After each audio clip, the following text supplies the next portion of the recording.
Em 20 de julho de 1969, a nave lunar da missão Apollo 11 pousou na Lua.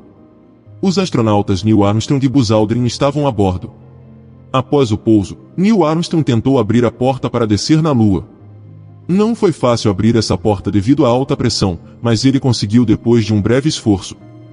Ele então tentou descer na Lua usando seu traje espacial pesado.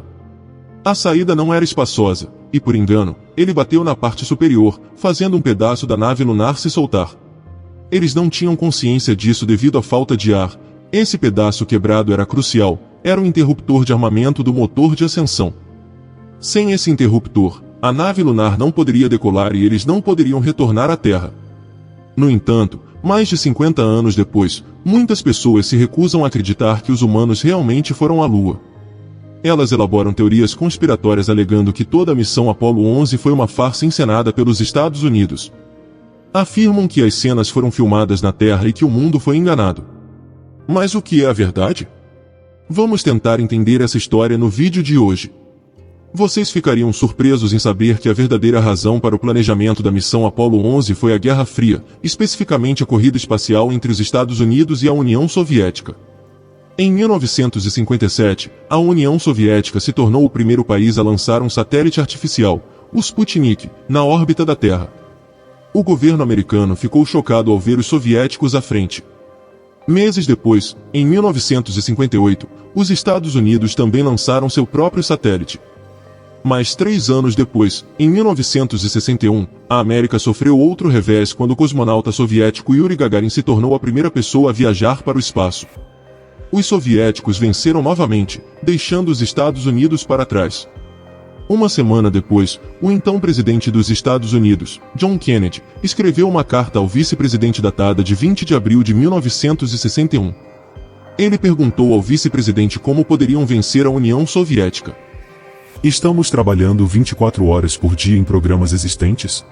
Ele questionou se havia outro programa espacial que pudesse ser alcançado rapidamente e produzir resultados dramáticos para dar-lhes a liderança na corrida. Ele obteve a resposta dias depois e logo percebeu que o próximo grande passo seria enviar humanos à Lua. Em 25 de maio de 1961, em seu famoso discurso, ele prometeu ao mundo que enviaria humanos à Lua antes do final da década e que os traria de volta com segurança. Em 1961, não havia smartphones, internet, nem mesmo tecnologia GPS. Os computadores eram lentos e antigos. Mesmo assim, ele estava prometendo enviar humanos à Lua. Nos próximos 5 anos, ele forneceu financiamento adicional de 7 a 9 bilhões de dólares ao programa espacial. Toda a agência espacial estava empenhada em cumprir esse objetivo. Poucos meses depois, os testes começaram. Primeiro, testaram os foguetes que seriam usados para deixar a Terra. Em seguida, testaram os escudos térmicos dos módulos de comando para ver quanto calor poderiam resistir. Depois, testaram o sistema de propulsão do módulo de serviço. Entre 1963 e 1967, muitos testes não tripulados foram realizados. Os foguetes não levaram humanos durante os testes. Em fevereiro de 1967, eles planejaram os primeiros testes tripulados, a missão Apollo 1. No entanto, durante os testes na Terra, em 27 de janeiro de 1967, a cabine pegou fogo e os 3 astronautas que se preparavam para o espaço morreram no incêndio. Após esse evento doloroso, a NASA não perdeu a coragem e continuou os testes.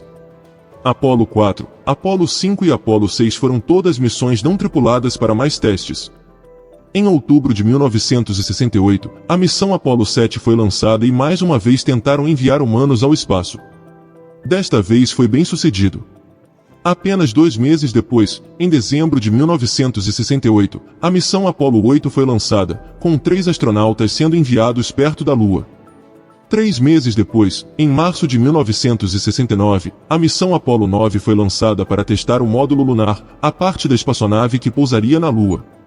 E 2 meses depois, em maio de 1969, foi a vez da missão Apollo 10. Nesta missão, 3 astronautas tiveram que realizar quase tudo o que seria feito na missão Apollo 11, exceto o pouso na Lua. Olha a velocidade com que a NASA estava lançando as missões uma após a outra. Em um intervalo de 2 a 3 meses, uma nova missão era testada, desde os foguetes até as espaçonaves, indo à Lua. Após todos esses testes, finalmente, em 16 de julho de 1969, a missão Apollo 11 foi lançada. 3 astronautas faziam parte desta missão. O comandante Neil Armstrong, com 38 anos de idade, liderou a missão. O piloto do módulo de comando, Michael Collins, e o piloto do módulo lunar, Aldrin. Esses 3 nomes estão registrados na história. Neil Armstrong e Buzz Aldrin se tornaram nomes famosos que todos conhecem hoje, mas Michael Collins não é muito conhecido, e a razão para isso é muito interessante. A espaçonave da missão Apollo 11 tinha 3 partes principais: o módulo de comando, o módulo de serviço e o módulo lunar. As 2 primeiras partes são conhecidas coletivamente como CSM, módulo de comando e serviço. Eles planejavam separar o módulo lunar e fazê-lo pousar na Lua. Para retornar, o módulo lunar teria que ser relançado e acoplado ao CSM para permitir que os astronautas retornassem à Terra. Para lançar esta espaçonave, foi usado um foguete Saturno V5. Antes do lançamento, o foguete foi carregado com 1 milhão de galões de querosene, oxigênio líquido e hidrogênio líquido. O peso deste foguete era de 3 milhões de quilograma. Com sua ajuda, a espaçonave atingiu a órbita da Terra em menos de 10 minutos. Então eles fizeram cerca de 1,5 revoluções ao redor da Terra, após o que receberam permissão do controle da missão, que, é claro, estava baseado na Terra, para iniciar a injeção translunar, ou seja, levar a espaçonave para fora da órbita da Terra e em direção à órbita da Lua. Para deixar a órbita da Terra, o foguete Saturno V5 foi usado. Esses eventos ocorreram dentro de 5 horas após o lançamento. Mas para realmente chegar à Lua, foram necessários vários dias. Os astronautas esperaram na espaçonave, comeram, dormiram e tiraram fotos de si mesmos e de seus arredores. Em 19 de julho de 1969, após viajar quase 400 mil quilômetros, a espaçonave Apollo 11 alcançou a órbita da Lua. Aqui, eles deveriam ser divididos em 2 partes. O módulo de comando e o módulo de serviço se separaram do módulo lunar. Michael Collins estava no módulo de comando, que foi apelidado de Columbia. Neil Armstrong e Buzz Aldrin estavam no módulo lunar, chamado de Eagle. A questão é que o módulo de comando e serviço deveria permanecer em órbita lunar. Apenas o módulo lunar pousaria na Lua, o que significava que apenas Armstrong e Aldrin teriam a chance de pisar na Lua, e não Michael Collins. Talvez esta seja a razão pela qual Michael Collins não é muito conhecido. Apesar de não ter pisado na Lua, o papel de Michael Collins nessa missão foi talvez o mais importante, pois o módulo lunar deveria ser novamente acoplado ao CSM. Sem Michael Collins, Armstrong e Aldrin não teriam conseguido retornar com segurança. Por volta das 20 horas, o módulo lunar deveria pousar na Lua. Precisamente às 20h10, os alarmes dispararam, alarmes 1201 e 1202. Nem Armstrong nem Aldrin sabiam o significado desse alarme e perguntaram ao controle da missão o que deveriam fazer. O controle da missão disse a eles para ignorá-lo e continuar. Mais tarde, descobriram que o alarme 1202 era um aviso de sobrecarga do sistema de processamento do computador de orientação da Apollo. Felizmente, o computador foi projetado de maneira que os programas essenciais, críticos para a missão, continuassem funcionando apesar da sobrecarga. O computador estava equipado com o programa de pouso automático que aterrissaria automaticamente o módulo lunar na superfície da Lua. No entanto, a uma altitude de 150 metros, Neil Armstrong assumiu o controle. Ele percebeu que o módulo lunar estava prestes a pousar em um local repleto de grandes rochas. O local de pouso foi então alterado, e eles escolheram outro local a 4 milhas do local de pouso original para a aterrissagem real. Às 20h16, Buzz Aldrin verificou o indicador de combustível. Restava apenas 5% de combustível. Vendo o baixo nível de combustível, o controle da missão iniciou uma contagem regressiva para decidir se deveriam pousar ou abortar a missão. Finalmente, literalmente no último minuto, com apenas 30 segundos restantes nesta contagem regressiva, Neil Armstrong enviou uma mensagem de rádio para a Terra. A Eagle havia pousado com sucesso. Em seguida, Neil Armstrong vestiu seu traje espacial, abriu a porta e disse sua famosa frase: "Um pequeno passo para o homem, um salto gigante para a humanidade." Este momento foi assistido por 650 milhões de pessoas na televisão. Suas primeiras palavras foram transmitidas para o mundo. Buzz Aldrin seguiu na superfície da Lua e nas próximas 2,5 horas, eles coletaram amostras de poeira e rochas lunares, tiraram fotografias e instalaram vários instrumentos científicos. Embora seja verdade que a Guerra Fria tenha sido uma grande razão para essa missão lunar, a Lua já estava planejada como um grande feito e, obviamente, eles estavam levando instrumentos científicos. Havia vários objetivos científicos nessa missão. Eles instalaram uma câmera de televisão na Lua para transmitir sinais para a Terra. Levaram um dispositivo para medir os ventos solares que atingem a Lua. Instalaram um dispositivo para enviar feixes de laser para a Terra, para que os feixes de laser pudessem ser usados para calcular a distância exata entre a Terra e a Lua. Também tinham um sismômetro passivo para medir os terremotos na Lua. Obviamente, eles são chamados de Moonquakes. Eles coletaram 23 kg de rochas e poeira da Lua e deixaram para trás uma bandeira americana e uma placa com a inscrição: Aqui, homens do planeta Terra, pela primeira vez, pisaram na Lua. Julho de 1969 d.C. O módulo lunar teve que permanecer na Lua por 21 horas. Depois disso, precisava decolar novamente e se acoplar ao CSM. No entanto, para subir, eles precisavam de propulsão. E para isso, precisavam de um motor. Mas tanto Armstrong quanto Aldrin não sabiam que o interruptor para ligar o motor havia quebrado enquanto saíam. Eu disse isso no início do vídeo. Quando voltaram ao módulo lunar, perceberam o que havia acontecido. Eles informaram o controle da missão sobre esse dano e procuraram uma solução para resolver a situação. Eles encontraram uma solução interessante para o problema. Agora, o que é exatamente um interruptor? Um interruptor basicamente funciona para completar um circuito elétrico. Buzz Aldrin percebeu que, se o circuito estivesse quebrado, precisavam de algo que pudesse ser usado para completar o circuito novamente. Quando olhou ao redor, notou sua caneta esferográfica. Ele usou a caneta esferográfica para completar o circuito e ligar o motor. Finalmente, o módulo lunar foi novamente acoplado ao CSM, e os 3 astronautas viraram a espaçonave em direção à Terra. O plano de pouso na Terra era que o módulo de comando e o módulo de serviço fossem separados, e o módulo de serviço seria destruído devido à atmosfera da Terra. Mas havia um perigo de que, se o módulo de serviço fosse danificado severamente, com seus destroços flutuando ao redor, poderiam atingir o módulo de comando, matando os astronautas a bordo. Para evitar isso, a NASA instalou propulsores no módulo de serviço para afastá-lo do módulo de comando, de modo que não colidissem. Mas quando os astronautas estavam voltando para a Terra, descobriram que os propulsores no módulo de serviço não estavam funcionando. Os 3 astronautas só podiam sentar no módulo de comando e assistir o módulo de serviço se despedaçar ao seu redor. Seus destroços estavam flutuando ao seu redor. Foi um milagre que as peças quebradas não tenham atingido o módulo de comando.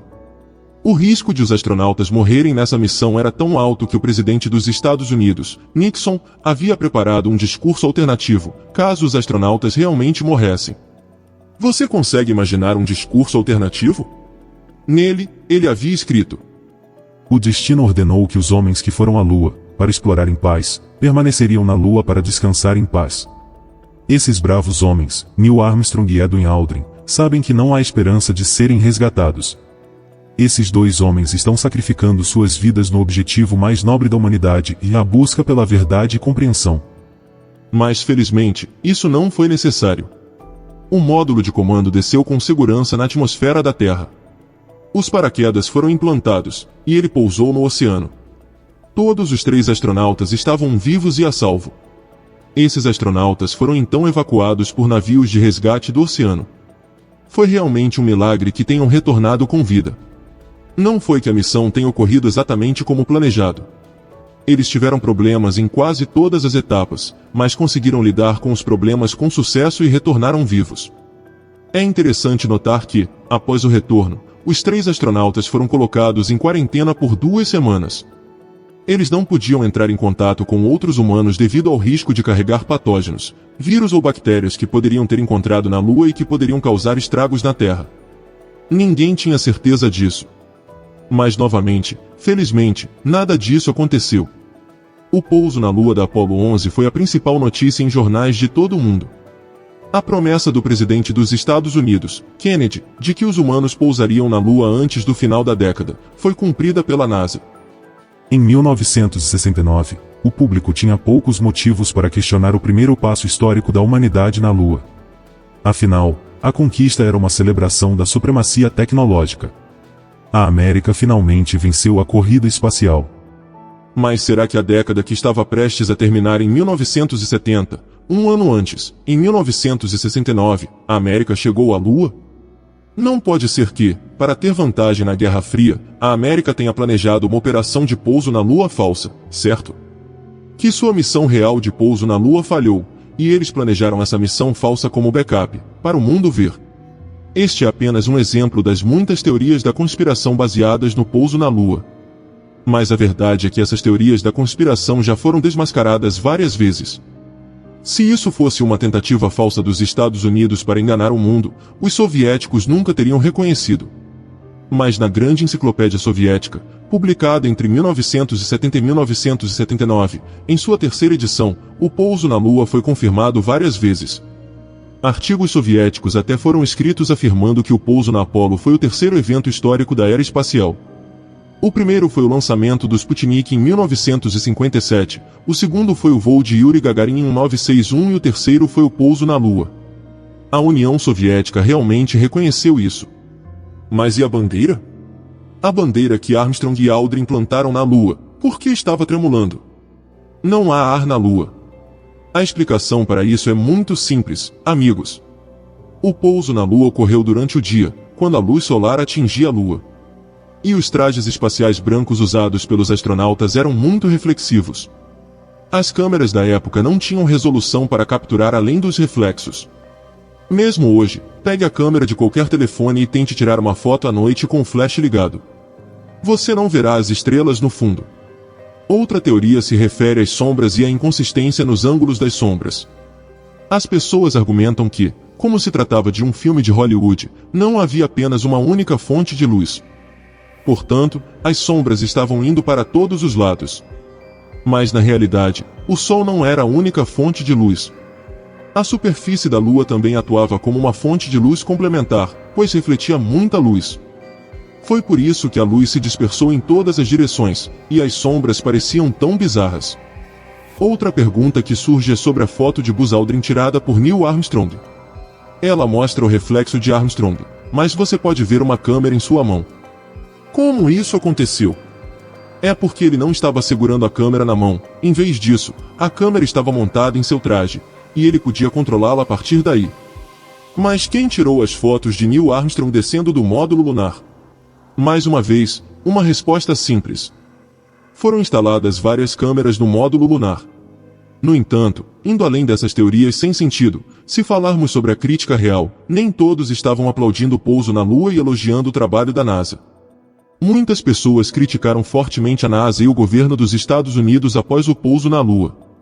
As pessoas já estavam criticando antes do pouso na Lua. Em janeiro de 1962, o New York Times publicou um artigo revelando que o dinheiro gasto para ir à Lua poderia ter sido usado para construir pelo menos 120 universidades do tamanho de Harvard. Eles questionaram se tanto dinheiro deveria ser gasto para ir à Lua ou se deveria ser aberta uma universidade do tamanho de Harvard em cada estado dos Estados Unidos. Não havia maneiras melhores de gastar esse dinheiro? Basicamente, o principal ponto de crítica era que havia muitos problemas no país: educação, desigualdade de renda e, naquela época, a América também estava enfrentando as consequências da Guerra do Vietnã. Então, por que gastar tanto dinheiro nisso? Mas, na realidade, havia muitos benefícios ocultos no pouso na Lua que ninguém sequer havia pensado. Como os avanços em microchips. Em 1962, já havia se passado 3 anos desde a invenção dos microchips. E a IBM havia decidido que, no início dos anos 1960, não usaria esses chips em seus computadores. Mas, como a NASA fez muitos pedidos para comprar circuitos integrados, a IBM começou a trabalhar nisso, e, devido à alta demanda, o preço caiu mais de 90% nos próximos 5 anos. E assim, a NASA testou se podiam confiar em computadores para a segurança das vidas humanas. Se os astronautas pudessem ir e voltar da Lua, confiando nesses chips de computador, obviamente, podiam confiar nesses chips de computador para suas vidas diárias. A tecnologia cresceu exponencialmente após o pouso na Lua. Mesmo assim, apenas 3 anos após a missão Apollo 11, em dezembro de 1972, ocorreu a última missão lunar, Apollo 17. Desde então, amigos, passaram-se quase 50 anos, e nenhuma outra pessoa foi à Lua durante esse período. Talvez este seja o maior indício de quão caro foi o programa Apollo. Mais de 400 mil engenheiros, cientistas e técnicos trabalharam nele, e o custo total na época foi de 24 bilhões de dólares. Em dinheiro atual, o custo é de mais de 100 bilhões de dólares. Inicialmente, foi criticado apenas por jornalistas. Mas, em 1972, a fascinação média do público com a NASA e a Lua acabou.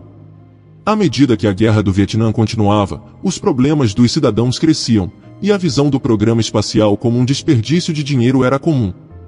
Mesmo que a NASA tivesse planos para missões até Apollo 20, os políticos tiveram que ouvir os cidadãos e reduzir o financiamento dos programas espaciais.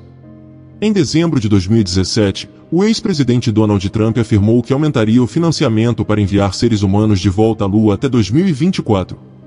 Mas mais tarde mudou sua declaração e disse que a NASA deveria se concentrar em Marte em vez da Lua. Mas, 50 anos depois, agora a NASA fez planos novamente para enviar pessoas à Lua. Seu novo programa Artemis.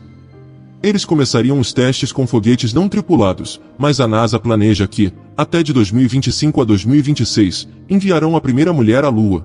Uma coisa pode ser afirmada com certeza: antes do final desta década, veremos seres humanos novamente na Lua.